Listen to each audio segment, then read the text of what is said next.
This is Sricharan Venkareddy. Welcome back to prelims tricks playlist. మనం పేరుకి tricks అన్న దానికి ఒక పద్ధతి ఉంది. We have done food right from 2015 to 11 and then we have done 2016 also. ప్రస్తుతానికి మనం చేస్తున్న పేపర్ 2017. సో 2017 అగైన్ అని చెప్తున్నా. ఇన్కేస్ 2 స్టేట్మెంట్స్ మీరు చేసింది ఏం లేదు, బట్ యూజువల్లీ పాజ్ చేయండి, వీడియో పాజ్ చేయండి, మీ సొంతంగా ఆలోచించండి, తర్వాత ఇటు చూడండి, then that will help you. Fine. First question. With reference to Parliament of India, consider the following statements. Parliament of India consider private members bill is a bill presented by members of parliament who is not elected but only nominated. ఏ మినిస్టరే కదా ఏదైనా సరే, who is not elected but only nominated by the president of India. చాలా తేడాగా ఉంది. Private member bill అంటే నాకు తెలిసింది అయితే ఓన్లీ ఇది presented by a member of parliament who is not elected but only nominated. Only nominated members లేదు, minister కాకుండా ప్రతి ఒళ్ళు ఇంకా అందరూ అంతే, సింపుల్ నాలెడ్జ్. నెక్స్ట్ ఇంగ్లీష్ తెలియపోయినా సరే బట్ ఓన్లీ ఇన్ని ఉన్నాయి, ఆలోచించండి. Next, recently a private members bill has been passed in Parliament of India for the first time. జీవితంలో ఇప్పుడు జరగలేదు అనుకుంటున్నా తెలిసి. లేదు, చాలా పాస్ అయ్యాయి. అవునా? ఇకపోతే recently for the first time అన్నాడు. ఫస్ట్ టైం యూజువల్లీ రాంగ్ ఉంటాయి. Yeah, so I will go for neither Nar. Neither Nar. Official answer కూడా నైదర్ నార్ అంతే. Next second question. With reference to the difference between the culture of Rigvedic. ఇప్పుడు చెప్తున్నానండి, options close చేయండి. Options close చేసి 2023 shell prepare అవ్వండి. ఎందుకంటే UPSC question అయితే అడగాలి, ఆప్షన్స్ అయితే దాన్ని నచ్చినట్టు మార్చచ్చు. Only 1 pair, only 2 pair, only 3 pair, ఏదైనా సరే దాని ఇష్టం. So next second question. With reference to differences between the Rigvedic Aryans and Indus valley people. Okay, which are the following statements correct? Rigvedic Aryans used coat of mail and helmet in warfare, whereas the people of Indus valley did not leave any evidence using them. తేడా కొడుతుంది, but ఆగుదాం, wait చేద్దాం. Second statement. Rigvedic Aryans knew gold, silver and copper, whereas Indus valley people knew only copper and only copper and అయితే ఇంకొకటి తెలిసిన అయిపోతుంది కదా, తీసేయి. Second statement. Third statement. Rigvedic Aryans had domesticated the horse whereas there is no evidence for IVC having been aware of this animal. ఇది even అంటే ఇది పురాణాలు కొట్టుకోండి, ఇంకా ఉన్నాయి లేదు తెలుసుకోవడానికి. మన ఎంత దాని ముందు నాకు తెలుసా తెలీదు. ఓకే, టు బి ఫ్రాంక్ నాకు తెలుసా తెలీదు. ఫస్ట్ స్టేట్మెంట్ మళ్ళీ ఇంకోసారి చూద్దాం. Rigvedic Aryans used the coat of mail and helmet in warfare, whereas the people of Indus valley did not leave any evidence of using them. Coat of mail, helmet. లాస్ట్కి వచ్చేసరికి ఏదో ఉందని ఉన్నారు కానీ అది నాకు అది కూడా తెలియదు. ఏమీ తెలియకపోతే యాక్చువల్ చెప్పాలంటే అసలు ఏమీ తెలియనప్పుడు ఈ క్వశ్చన్ వదిలేస్తా, బట్ ఎదురు పెట్టాలి కాబట్టి. ఇండస్ వ్యాలీ సివిలైజేషన్ అనేది ఇండస్ వ్యాలీలో అయింది. ఆ దగ్గరలో ఐరన్ ఓర్స్ ఉండవు. ఓకే. అండ్ వేదిక్ ఆర్యన్స్ అనేది గ్యాన్స్టిక్ సివిలైజేషన్. ఓకే. సో అక్కడ గ్యాన్స్టిక్ సివిలైజేషన్ దగ్గర if you see Jharkhand, Bihar, West Bengal అక్కడ ఐరన్ ఓర్ మైన్స్ ఉంటాయి. ఓకే. సో అప్పుడు అక్కడ ఐరన్ యూసేజ్ స్టార్ట్ అయింది. Okay. So Indus Valley civilization లో ఆబ్వియస్లీ ఐరన్ యూజ్ ఉండదు, ఎందుకంటే ఐరన్ అలా లేదు. అవును. అది వేరే వేదిక్ ఆర్యన్స్ కి ఐరన్ అవైలబిలిటీ ఉంది, సో వాడు ఉండొచ్చు అంతే. బట్ ఇప్పుడు అంటే ఏ స్టేట్మెంట్ చెప్తున్నారు? First one. Okay. Did not leave any evidence of using dum. IVC people వాళ్ళు వదిలేరలేదు, మనకి ఎలా తెలుసు? అదే కదా, వాడలేదు అంతే. ఎవిడెన్స్ దొరకలేదు అంటున్నాడు కానీ అసలుకే లేదు అనట్లేదు కదా. Did not leave any evidence of using them. Yeah, to be frank ఏం తెలియదు 3/2 పెడతా, బట్ ఇప్పుడు ఇన్ కేసు ఇక్కడికి వద్దాం 3/2 పెడతా, లేదంటే వదిలేస్తా ఈ క్వశ్చన్. బట్ ఇక్కడ వచ్చి ఇక్కడ చూద్దాం. 2 పక్కా రాంగ్ అని తెలుసు, 2 తీసాయి. సో ఏమి తెలియనప్పుడు 3/2 వెళ్దాం. ఇక్కడ సీకి వెళ్దాం. ఇప్పుడు చూడు, సెకండ్ స్టేట్మెంట్ ఉంది కదా, Indus valley people knew only copper and iron అన్నారు. అవును. ఐరన్ వాళ్ళకి తెలిసినప్పుడు మెయిల్ అండ్ హెల్మెట్ వాళ్ళు ఉంచుతారు కదా, అంతే కదా. సో 1, 2 లో ఏదో ఒకటే కరెక్ట్ అవుతుంది. ఓకే. ఓకే. యా, అంతే కదా. Contradictions. And Rigvedic Aryans horse ఉందన్నారు. అవును. ఇండస్ వ్యాలీ పీపుల్ కి హార్స్ తెలియదు అన్నారు. అవును. యూనికార్న్ బొమ్మ ఒకటి దొరికింది కదా, యా, అది హార్సే కదా. అవును. సో ఎవిడెన్స్ ఉంది. అంటే ఏది? అంటే ఐవీసీలో అంటున్నారా, రిగ్వేదిక్లో అంటున్నారా? Rigvedic Aryans had domesticated horse, అవును, whereas there is no evidence of having been aware of this animal అని చెప్తుంది. అవును. ఒక ఇండస్ వ్యాలీ సీల్ లో యూనికార్న్ ఉంటుంది. అవునవును. కాకపోతే ఎవిడెన్స్ లేదన్నాడు అన్న. రే, టు బి ఫ్రాంక్ నేను అంటుందంటే ఇది చాలా specific questions. Yeah, yeah, yeah. History Very specific. తెలుసా తెలీదు, తెలియనప్పుడు ఏది 3-2 కి వెళ్ళి క్వశ్చన్ వదిలే, నేనైతే 3-2 కి వెళ్ళా అంతే. If it's 2023 style. But second statement పక్కా తీసేవచ్చు, ఎందుకంటే కాపర్ ఐరన్ అంటే గోల్డ్ తెలియదా, ఇండస్ వాళ్ళకి గోల్డ్ తెలియదు మరి అంత ఇదా. ఇప్పుడు గోల్డ్ కాపర్ కాకపోతే ఇంకో ఐరన్ అనేది ఇంకా చాలా ఉంటాయి కదా మెటల్స్. ఏదో మెటల్ అయితే ఉండదు, బతకడానికి ఏదో వాడి ఉంటారు కదా, చంపడానికి అయినా సరే యానిమల్స్ ని. సో ఆ విధంగా సెకండ్ స్టేట్మెంట్ పక్కా రాంగ్ అని తెలుసు. సో ఎలిమెంట్ చేసినా సరే 1, 1 and 3లో యూజువల్లీ 3-2 స్టేట్మెంట్స్ యూజువల్లీ రైట్ ఉంటాయి. Yeah. So next third question. Recognition of prior learning scheme is sometimes mentioned in the news with reference to certifying the skills acquired by construction workers through traditional channels. ఏదో okay. Enrolling the persons in university for distance learning programs, reserving some skilled jobs to rural and urban in some public sector undertakings. Reserving అనేది తప్పు, recognise చేయట్లేదు అందులో. Certifying the skills acquired by trainees under the national skill development program. ఇది కరెక్ట్గా ఉంది, job wait చేద్దాం. Certifying the skills acquired by construction workers సెపరేట్గా ఉంది, ఇక్కడ వెరీ స్పెసిఫిక్గా ఉంది. ఇక్కడేమో స్కిల్స్ ఉన్నాయి, అన్ని స్కిల్స్ ఉన్నాయి. I will go for D. Prior learning. I'm going for A. Prior learning అంటే ముందే నేర్చుకున్నది అని అర్థం. అవును. ముందే నేర్చుకోవడం ఏమేమి ఉన్నాయి ఇందులో? Skills acquired by construction workers through traditional channels. అవును. అంటే ముందే తెలుస్తుంది మేస్త్రి పని. అవును. దాన్ని సర్టిఫై చేస్తున్నారు, రికగ్నైజ్ చేస్తున్నారు. అవును. సో అందులో రికగ్నిషన్ ఆఫ్ ప్రియర్ లెర్నింగ్ ఉంది ఓకే ఇచ్చిన స్టేట్మెంట్ లో. ఓకే. అండ్ సెకండ్ దాంట్లో enrolling the persons in universities for distance learning programmes. ఇందులో ప్రియర్ లెర్నింగ్ లేదు, రికగ్నిషన్ లేదు, జస్ట్ ఎన్రోలింగ్ ఉంది, అదే అన్నా. థర్డ్ ది రిజర్వింగ్ అన్నాడు. అవును. రికగ్నిషన్ లో రిజర్వేషన్ ఉండదు, యా వేరు వేరు, అది వేరు ఇది వేరు. అవును. Certifying the skills acquired by trainees అంటే ఇప్పుడు NSDC National Skill Development Programme లో ప్రెసెంట్ లో జరుగుతుంది స్కిల్ డెవలప్మెంట్ అనేది. అవును. దాన్ని సర్టిఫై చేస్తున్నారు, ఓకే. ప్రియర్ లెర్నింగ్ కాదు. Okay okay. Prior learning fine. Traditional channels copied అంతే. ట్రెడిషనల్ అది కూడా లేపేసి ఉండొచ్చు. బట్ ఇంకోటి చూడండి, starting certifying skills acquired by usual answer around it ఉంటుంది, దాంతో స్టార్ట్ అయింది కాబట్టి. Yeah I think I have missed this. అంటే certifying skills acquired by trainees అంటది, అంటే ఇక్కడ ప్రియర్ లెర్నింగ్ లేదు, ఇక్కడ ప్రియర్ అనేది లేదు ఇక్కడ. So I have done this mistake, like ఇది ఐడెంటిఫై చేయాలి అప్పుడు ప్రియర్ అనేది. ఇంకోటి ట్రెడిషనల్ ఛానల్స్ బుక్ కూడా అంటున్నాం. Next fourth question.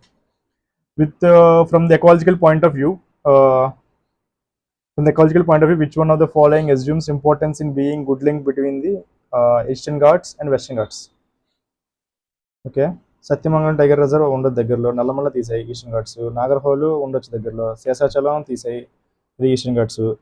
So Sathyamangalam tiger reserve, Nagarhole. Sathyamangalam అనేది I will go for, Nagarhole అనేది కంప్లీట్ వెస్టర్న్ ఘాట్స్ ఉంటుంది అనుకుంటున్నా, సత్యమంగళం తెలిసి మిడిల్ ఉంటుంది అనుకుంటున్నా. ఇప్పుడు క్వశ్చన్ కోసం చూద్దాం. Which one of the following assumes importance in being good link between Eastern Ghats and Western Ghats? I will go for A, Sathyamangalam. In case ఏం తెలియపోయినా environment single statement option. Official answer చూద్దాం. అఫీషియల్ ఆన్సర్ కూడా ఏనే అంతే. ఇది yeah environment single statement. ఆ టైంలో RGV Veerappan movie వచ్చింది, యా. సో అందుకు ఆ వీరప్పన్ హిస్టరీ కొంచెం ఫేమస్ అయింది ఆ టైంలో. యా వీరప్పన్ అడ్డా సత్యమంగళం టైగర్ రిజర్వ్, అందుకే క్వశ్చన్ వచ్చింది. ఓకే.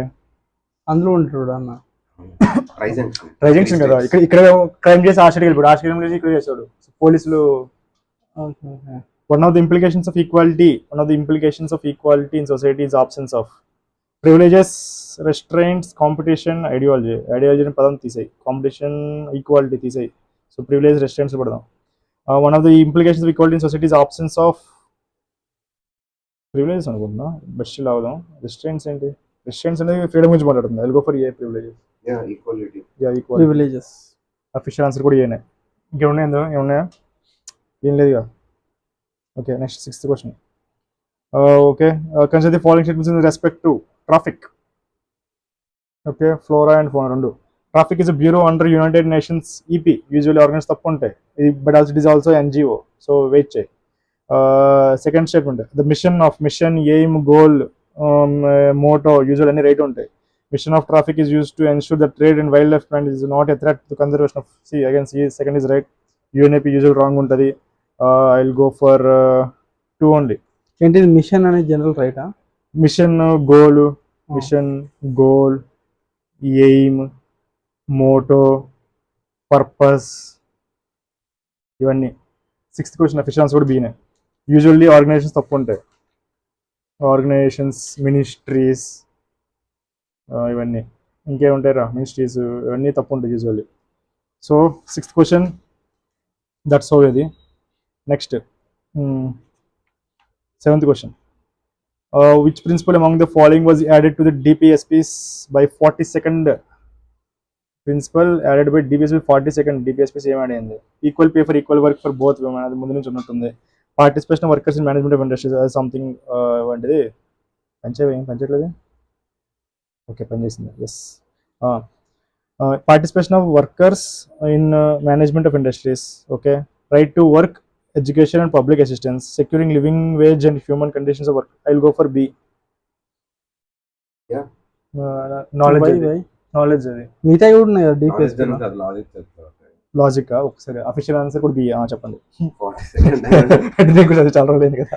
42nd అమెండ్మెంట్ యాక్ట్ అంటే ఇందిరాగాంధీ టైంలో వచ్చింది, అవును. మినీ కాన్స్టిట్యూషన్ అంటారు కదా. అవును సో సోషలిజం కి క్లోజ్ అవుతున్న టైం అది. అవును so equal pay for equal work అంటే రైట్ టు ఈక్వాలిటీ ముందు నుంచే ఉంటుంది. అవును and living wage, human conditions for work to workers అనేది అది ముందు నుంచే ఉంటుంది. Okay. And right to work, education అనేది అది ముందు నుంచే ఉంటుంది. Okay. Participation of workers in management of industries అనేది అది ప్రాపర్ సోషలిస్టిక్ స్టేట్మెంట్ అది. ఓకే. సో ఈ 4 స్టేట్మెంట్స్ లో మనకి కాన్స్టిట్యూషన్ లో అప్పుడు సోషలిజం కి టువర్డ్స్ వెళ్ళేది ఏదన్నా ఉంటే అది చూసుకోవచ్చు. యా, సో బికాస్ 42 1976 ఏంటిది 1976 ఇదే కదా, ఏ టైం అది? ఎమర్జెన్సీ కదా. సో బేసికల్ కామన్ సెన్స్ ఇంకంతే, అది కూడా పెట్టచ్చు. Okay. Participation workers in management, this is knowledge, చేసింది ఏం లేదు. నెక్స్ట్ 8th క్వశ్చన్, ఏమేమి జరుగుతుంది బి పెడతాననేది ఐ నాట్ షూర్, పాలిటీలో ఏం పెట్టాలి. Which one of the following statements is correct? Rights are claims of the state against citizens. Rights అనేది సిటిజన్స్కి ఉండాలి, అగైన్స్ట్ స్టేట్ తీసే. Rights are privileges which are incorporated in constitution of a state. Rights are privileges which are incorporated, privileges ఏంది? Constitution of state తేడా కొడుతుంది, తీసే. Rights are claims of citizens against state, I think C is starting converse statements. Yeah, ఏదో ఏదో అవుతుంది. In case తెలియపోయినా సరే, rights are claims of the, equal rights are claims of the. So usually రెండింటిని answer ఉండాలి. And also it is against opposite కూడా. Yeah, official answer కూడా C A, అంతే కదా. Next 9th question, which of the following gives global gender gap index? World economic forum అనుకుంటా. In case ఏం తెలియనప్పుడు usually world economic ఫోరమే ఉంటుంది. And most famous అందులో కూడా ఈ వరల్డ్ ఎకనామిక్ ఫోరమే. WHO జెండర్గా అయితే మాట్లాడదు, సో కామన్ సెన్స్ డి అయితే తీసేయాలి. హ్యూమన్ ఉమెన్ ఉంచండి మీకు అంత డౌట్ ఉంటే. Human rights, gender gap, so human rights గురించి మాట్లాడదు, సో సంబంధం లేదు. అది human rights, UNHCR human rights గురించి మాట్లాడదు, వదిలేయచ్చు.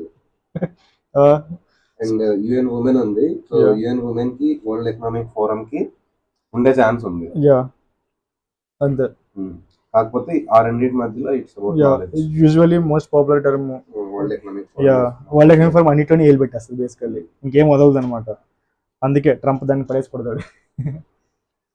Next, which of the following statements are correct regarding Smart India Hackathon? Okay, ఏదో సమ్ కొత్త పదం వచ్చింది మార్కెట్లోకి, చూద్దాం. It is centrally sponsored scheme, తేడా కొడుతుంది. ఫర్ డెవలపింగ్ ఎవ్రీ సిటీ అమ్మో of country to smart city. తీసే ఇన్ని డెకేడ్ అని ఎంత అయిపోతుంది, సెంచరీ అన్నా అదే కదా, మా ఊరు కూడా సిటీ అయిపోద్ది లోపల. It is an initiative to identify new digital technology innovations for solving the many problems faced by country. చాలా వేగ్ గా ఉంది, బట్ జనరిక్ గా ఉంది. Identify new digital technology innovations for solving the many problems faced by our country. నేను రెండోసారి చదివినట్టు usual correct అయి ఉంటుంది. Next, it is a programme aimed అనేది యూజువల్ కరెక్ట్ ఉంటాయి. At making all financial transactions in our country completely digital in a decade. Century అయినా అవ్వదు. మరి బ్లాక్ మనీ ఎలా వెళ్తుంది? తప్పు కదా, అది అన్యాయం అది. అందుకే so 2 only. If case 2023 style అయితే 2. అగైన్ నేను చెప్తున్నా, సో మీరు ఆప్షన్స్ క్లోజ్ చేయండి, 2023 ప్రిపేర్ అవ్వండి. సో ఆప్షన్స్ చూస్తేనే మారుతూ ఉండొచ్చు. అండ్ ఇక్కడ మీకు తెలియపోయినా చూడండి, యూజువల్ ఇక్కడ single statement 2 only 3 only, and ఇక్కడ కూడా యూజువల్లీ రెండింటి మధ్యలో ఉండాలి. యా, సో ఎక్స్ట్రీమ్ స్టేట్ తీసేవచ్చు మీరు. ఎక్స్ట్రీమ్ స్టేట్మెంట్స్ తీసేయచ్చు. అది కూడా Yeah. డికేడ్ అనేది గవర్నెన్స్ లో చాలా షార్ట్ టైం. చాలా తప్పది. 140 crore పాపులేషన్ ఉన్న కంట్రీలో ఒక డికేడ్ లో కంప్లీట్ గా అయిపోవాలంటే అది అవ్వదు. తప్పది.